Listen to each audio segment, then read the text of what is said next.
yonent bi sallallahu alayhi wa alihi wa sallam moom moo xool imaam aliyin ba seppali ko ne ko man kuntu mawlaahu fa haza aliyin mawlaah képp ku may sa kilifa aliyin mi sa kilifa la kon aliyin ko amoon cër ci yonent bi la waaye aliyin ibn abi talib moom moo ñu wax ni maa ngi leen di dénk juróomi mbir yoo xam ne boo leen ko defee texe aduna texe àllaaxira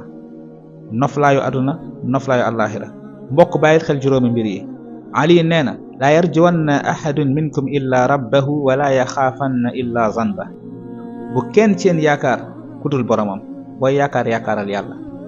waaye booy tiit ak ragal bul ragal kenn bul ragal lenn lu dul say bàkkaar booy ragalal say bàkkaar tiital ci say bàkkaar yi nga jote def beneen bi mooy wala yastahiyanna ahadun minkum idha su'ila amma la ya'lam an yaqula la a'lam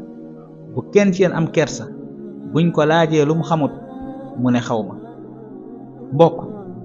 lépp loo xamut rawatina lu jëm ci wàllum diine bul forcé neel xaw ma nisful ilmu la adri genn wàllum xam-xam mooy xaw ma beneen bi mooy wala yastahiyanna ahadun idha lam ya'lam shay'an an yata'allamahu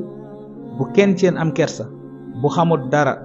na dem xam lu ji ko bu am kersa ak bu mu rëy ci ñàkk xam lu ji loolu nga xam ne ump na ko wala xamu nee na wa alaykum bis sabr fa inna sabra min al iman ka ra'si min al jasad nee na maa ngi leen di dénk muñ na ngeen muñ de njariñu muñ mu ngi mel ni njariñu bopp ci yaram ni bopp mel ci jëmmu doomu aadama noonu la muñ mel ci ngëm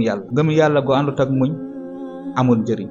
taxul ñu naan ngëm yàlla te bul fàtte ni yàlla moo waxoon inna allaha ma as-sabirin mbokk ngal la juróomi mbir yi